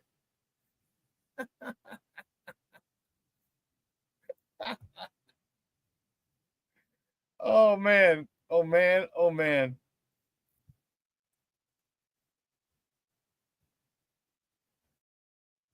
That's funny. You know, Rick, that's exactly it. You're gotta go to the Jules, go shopping. That's how it is, baby. That's how it is. You know, one of the things that we haven't talked about that's gotten overlooked is this offensive line play. That's gotten overlooked big time. We talk about like, oh yeah, they did this. Well, we haven't talked about the line coach. We haven't talked about really delved into it. We talked about the importance of the running game. Okay, but we haven't really gotten into what type of line coach they have.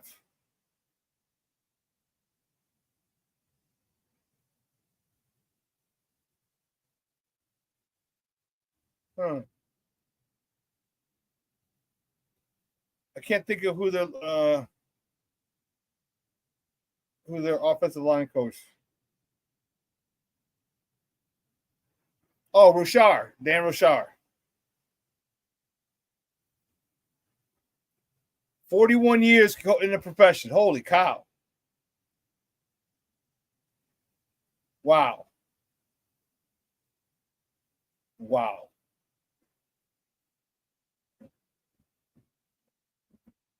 Crazy. 41 years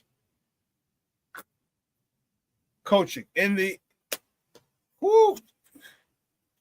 man, he got in early.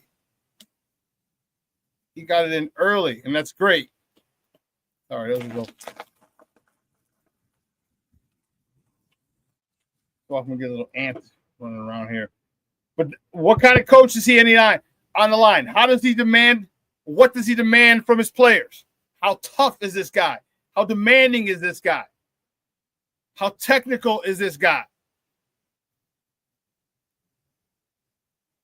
Because I love what we've done with this offensive line. But as I mentioned earlier, the most important thing, all right, coaching. How are you going to coach this offensive line? How demanding? Are they going to understand that they are the lifeline of this offense? And they need to play like that. They need to understand it, and they need to play like that.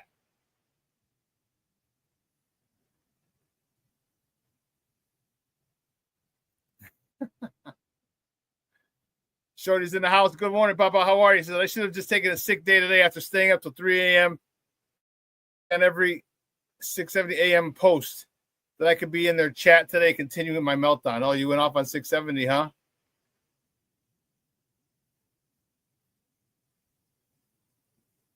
Yeah, I get it. I understand.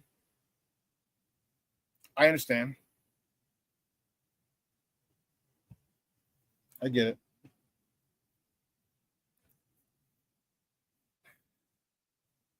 But you know, I'm not gonna. I don't need people sending me DMs if how they had that shit. And some people just feel like slapping or telling them shut the hell up. Shut the hell up. Nobody cares. You're a fool, King Book of World. A lot of the media folks, they never had their teeth tested.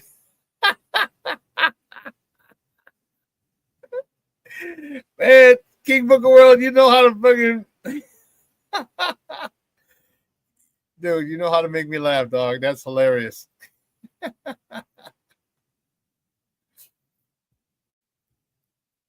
Shorty says, on 6-7, how do you feel about Caleb not addressing the media? Set me on a downward spiral. Okay. I get it. I understand. I mean, but do you, Shorty, think that Caleb should have talked by now on this issue? One of the questions that I don't know that I want to hear, this is why I want him to talk, is why are you telling a reporter this? Is this you speaking to the reporter, or is this your dad speaking to the reporter? It's a big difference. It's a big difference. I truly feel that his dad is the one who has the loose lips. That's how I feel. Could be wrong. I could be wrong. But, and it's a shame. Okay? It's a shame. But I'm looking forward to it finally being addressed, whenever that is, and us moving on from it. Players, the organization, the media, and the fan base. Let's move on.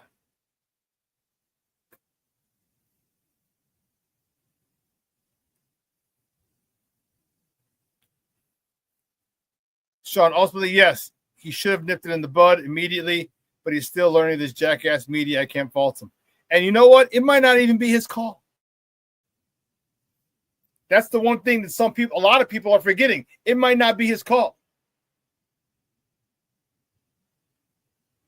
Ryan Poles and Kevin Moran might say, hey, no, you're not going out there. You're not going to deal with it.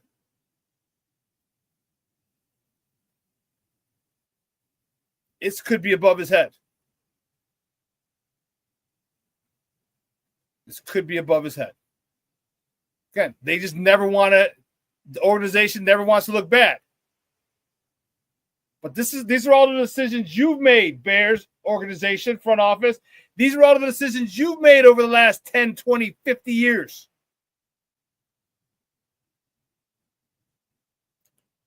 And I get it. Can Caleb come out and say, yeah, I didn't want to come here? Can Caleb come out and say that? I had my reservations about coming here because of the quarterback situation. Can he say that? First of all, you can't fault him for saying that. But can he really say that and still have the fan base around him? Because that sheds terrible light on this Bears organization. That sheds terrible light on the situation.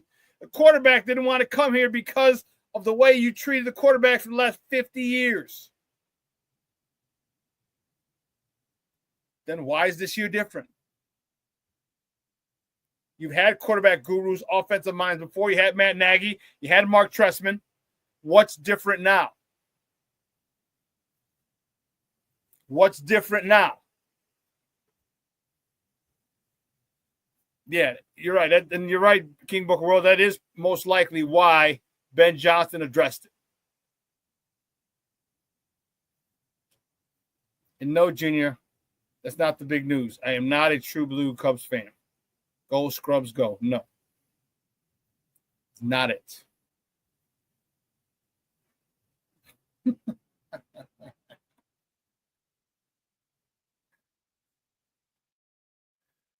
Oh, man. But one of the guys we talked about was Luther Burden. I'm excited to see him.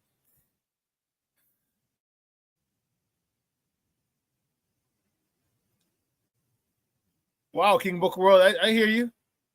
Said after 68 sacks, never threw his offensive line under the bus. Never complained about it openly.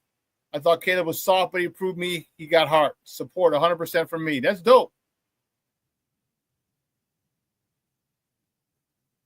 That's dope. Mr. Shorty's checking in. He said, I loved Ben's response to the media ding-dongs about Caleb. It was perfect. Yeah. Yep. It was perfect. Great stuff. You talk about a guy having your back, having his quarterback's back. Yeah.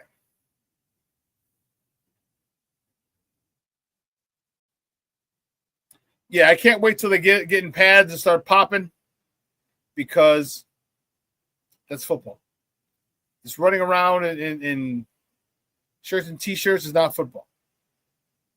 7-on-7 maybe, but let's get it crack-a-lacking. And according to the CBA, like they don't even crack-a-lack a lot. I think there are going to be 2 weeks where they have joint practices with someone else right before a preseason game.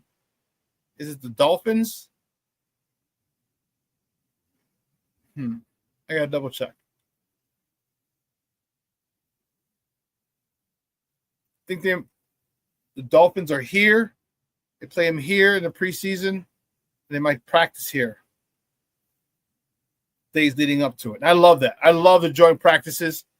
All right, you get fresh meat. You get to see someone completely different, someone you haven't been practicing against for the prior 2 weeks. Because you might be facing a guy who just on our team that matches up well against you. Can't get off. You can't show your shit, but your talent is through the roof. It's just a bad matchup for you. And against other guards or other teammates, against other competitors, you may do well.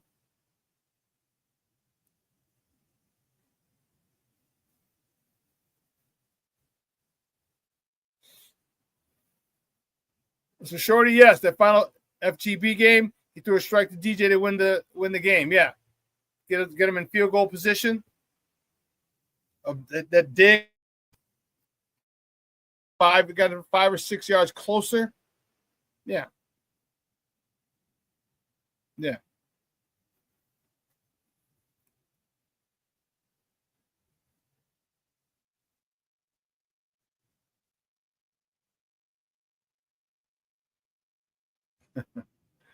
He did the same thing in the first Green Bay game. Yeah, he did. And they got blocked. Should have won. He did the same against the Commanders. Yep. The media wants to ruin him over book sales. That's an interesting thought, because I hear you, Shorty, but again, why are you telling this to a writer? Why are you telling them what goes on in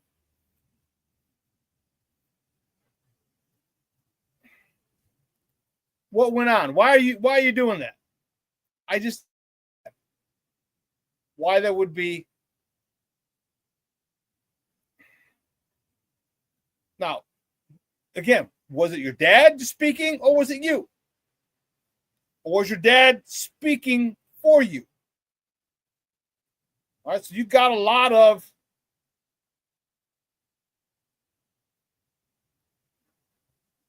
varying opinions.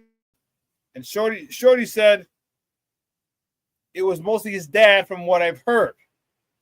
Well, when we read the book, we'll find out. And you talk about hyping up book sales. It has definitely done that. A lot of Bear fans, and there's a lot of them across the country.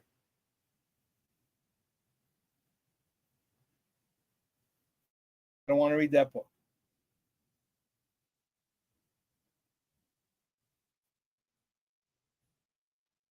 His dad needs to stop Lonzo balling him.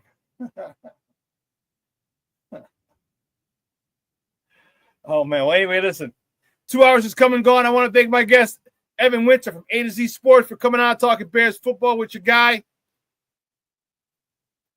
Great stuff. Great stuff from Evan. And listen, like I told you on Friday, all right?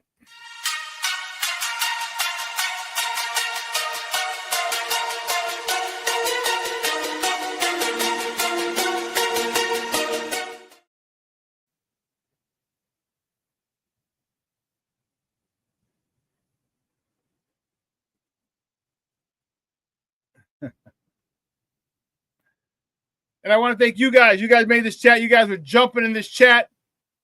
I love it. Cornelius Squalls, Patty Lara, and Jeremiah, thank you for checking in. King Booker World, my man Junior, Shorty, Booker World, Plankster, Brandon Schutz checked in. How are you, Papa? Thank you for tuning in.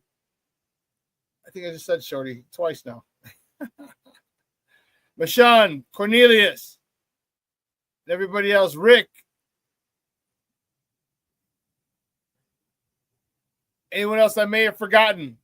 Rick Gonzalez, King Booker World, Black Diamond, James Ford. Everyone else, I hope I didn't miss you in the chat.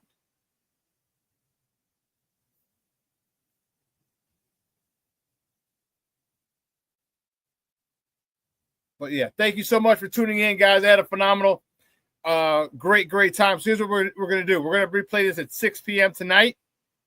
So if you missed any part of it, you can. Oh, I forgot, man. My bad. Jay Grizz checking in, Papa. Jay Grizz. Well, you're gone for a minute, Papa. You know, you're gone for a hot second. Good to have you back. Good to have you back. And everyone else, I hope I didn't miss anybody. Levette, I hope I didn't miss anybody. But again, thanks for tuning in. Do yourself a favor. Let your loved ones know you love them, because tomorrow is promised to no one. He's like, working, brother, working. I hear you. I hear you. I ain't mad at you, dog. Oh, fixing these ovens at Starbucks, huh? Okay. All right. Well, yeah, so listen, have a phenomenal day. This is going to replay today at 6. I will see you Friday with big news.